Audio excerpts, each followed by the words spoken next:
So welcome back to another episode, and this is a fun one. This is one we wanted to talk about for a long time, and now you'll have to forgive us if we end up looking kind of misty-eyed and staring into the distance every once in a while. But this one, especially, I don't know about you, but for me, is just embedded in the nostalgia of the early days of our hanging out, and when we first really realized how much passion the other had for gaming. yeah, It really was. and it came in the form of a very small game, little under height, very underground. Yeah, Not many people played not it. many people played it.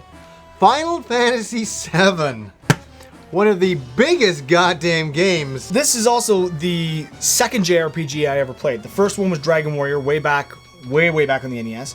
This was the second one I ever played, but the lead up on this. This is what it's all about. It's about this episode's about the hype that was surrounding this game at the time. This typifies how we talk about how we miss pre-internet, because this was exactly the glow, the nostalgia, that excitement that we used to cherish about not getting every detail shoved in your face and down your throat every 3 seconds. Now, I remember the first time I saw it was a screenshot of what it's supposed to look like on the N64. That's right, because it was originally supposed to come out on. Yeah. No, not many people remember or know that. I think if you see, some people do, but it never did because of you couldn't fit this game onto a cartridge. It wasn't going to happen. And Nintendo kept saying, "Yeah, well, you'll make it for us because we're Nintendo." And Final Fantasy had always been Nintendo. I know. So when all of a sudden it was announced Final Fantasy VII was coming out on a PlayStation, this was like insane. I was like, oh my god, this was serious. This was quite literally rocked the video game world. It rocked. Like nothing could ever do again. It completely shook the video game world because it was Sega Nintendo. That was it. Yeah. And then bam, newcomer comes in. Yeah. And it was gonna be on CD. You know what? A video game on CD? I'd already been playing them. I've been playing some bad games like Final Zone and Last Alert and all this great old stuff. But a Final Fantasy game. Stereo music, the cinematics, the build-up was already beginning. Yeah. At that point, we hadn't seen shit. We hadn't seen anything. And nothing. Just one little screenshot from the N64, what it was supposed to look like, that looked very blocky and not that great, to be honest. Then the announcement that it was coming over to the PlayStation. And then, can I say, my first, and this you'll come into it, you'll know it. I went down to a local Japanese mall that I used to go to back then, and I bought a Famitsu magazine. I used to buy the Japanese video game magazines. I used to buy them all the time, and I came back, and in the middle was a Final Fantasy VII advertisement, and it had the Shinra building on two pages. And what I did is I sliced it out of there, and I put it on my wall. And it excited me for months looking at that. Now I gotta say, because this was around the time that we first started hanging out. It really, it was right close to that time. Yeah. And I remember coming over, and you had an art room upstairs in your house. Yeah. And you used to love to go and sit in there, and you just sitting there and you'd sketch and you'd draw, and I'd hang out with you and we'd drink tea. If we weren't playing games, we were usually in there looking at video game magazines, because you kept them all in there. Yeah. Drinking tea, smoking, and talking about games. Yeah, totally. And it was always like where your chair was. I can remember you were sitting here, the desk was here, it was on the wall right here, so you could always just look up and it was there. And every time I walked in the room, you come in the door, you couldn't miss it. It was right there. Yeah. Every time, and we'd sit there and stare at it. Yeah. And just smoke. It was hypnotic. And then even our friend Aaron would come over, and it was like, oh my god, everybody's like, cannot wait for this game. And there was nothing after that for ages. There was nothing. It was very, very, very quiet.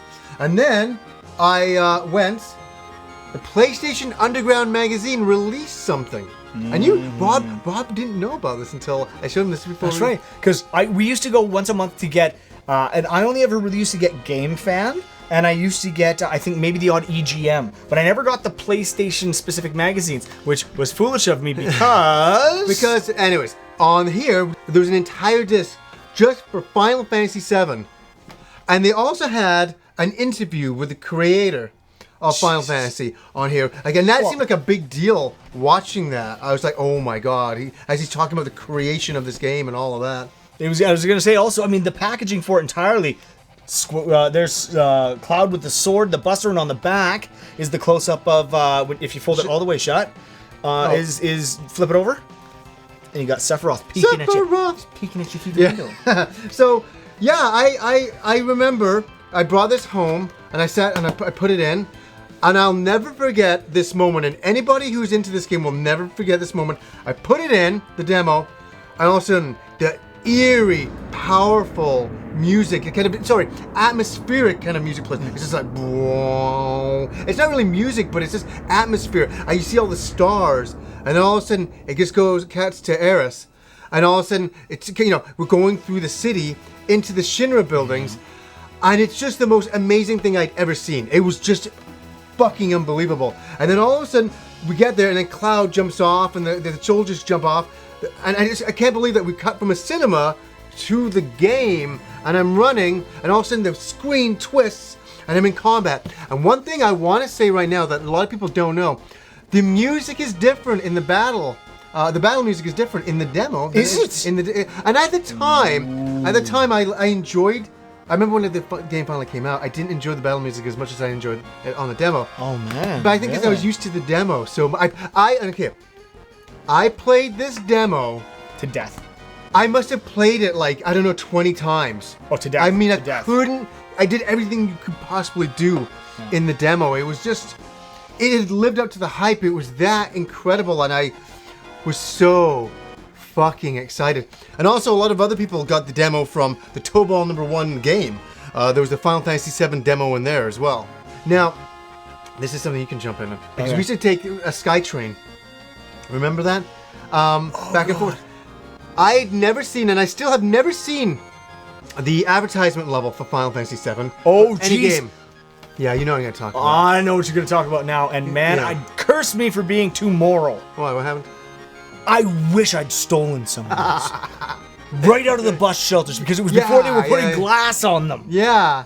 Damn it! Yeah, they used to have these huge cloud things, It was just a poster of Cloud, like it was on the back of that free t-shirt from pre-order, standing there with his sword, and it's a Final Fantasy VII at the bottom. Yeah. And then there was the big cannon in the SkyTrains, in the buses, up above, where there's a bus would drive by and it had fucking Cloud on the side. Like, unbelievable. Okay, well, now we're coming from, you have to understand where we're coming from. We're coming from Final Fantasy VI, which was 3.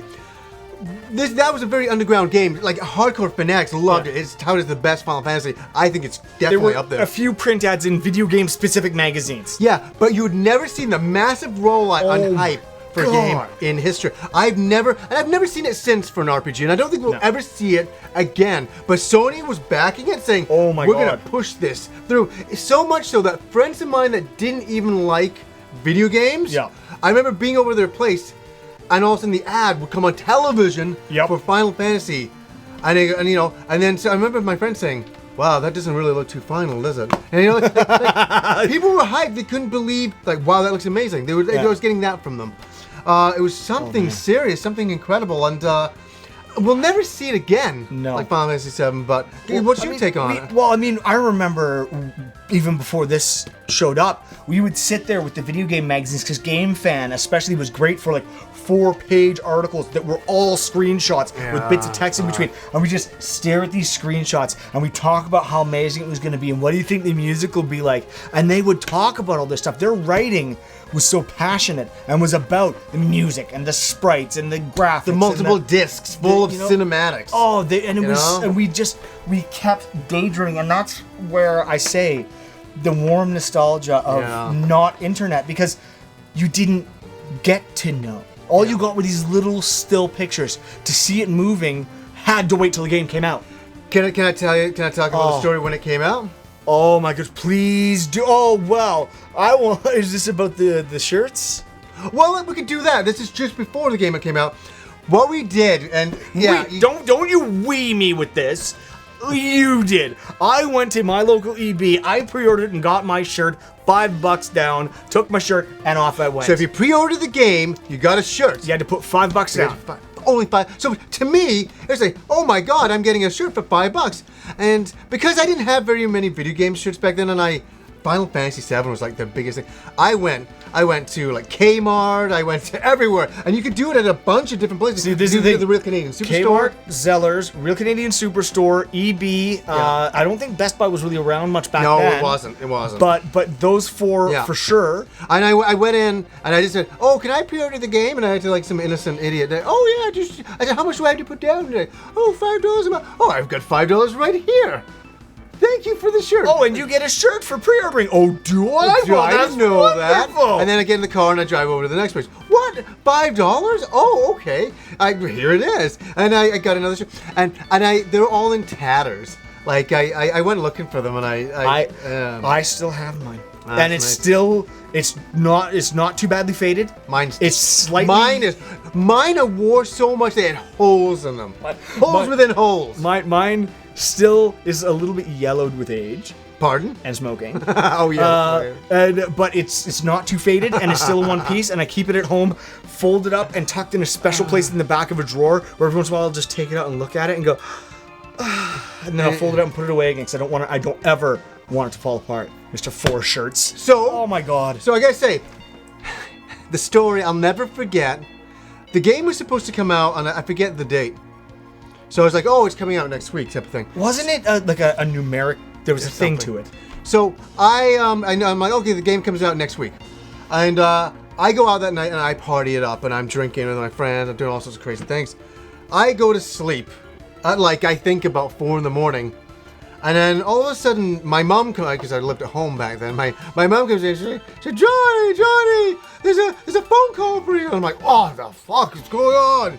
And I pick up the phone and I'm like, hello? And they're like, is this Johnny? And I'm like, yeah. They're like, oh, this is EB Games. Your Final Fantasy VII pre-orders in. I'm like, bing! Well, I'll be there in a sec. Put the phone down. Fucking close on. Out the door in like 5 minutes. I was just gone. And I'm speeding faster. I get there, get in the lineup.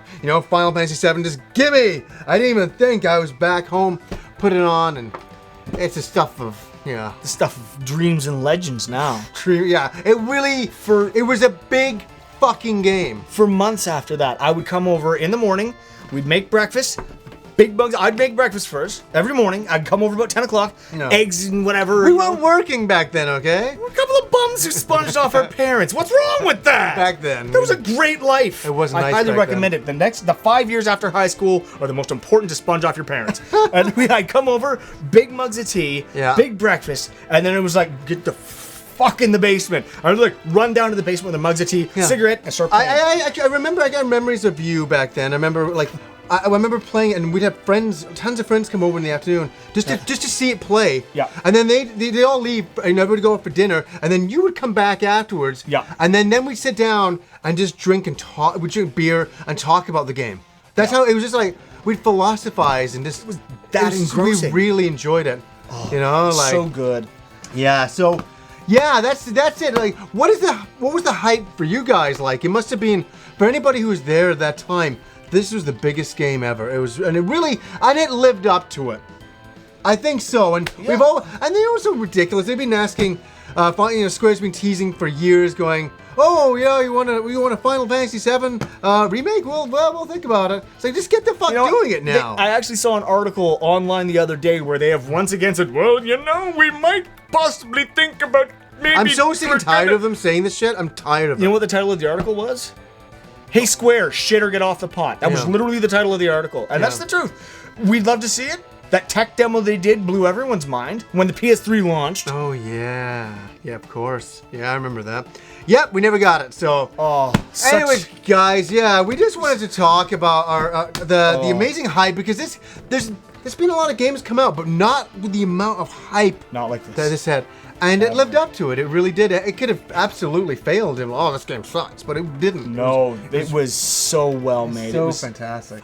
So guys, we just wanted to gush about some of our love for the Final Fantasy VII and all the hype surrounding it. So anyways, guys, until next time.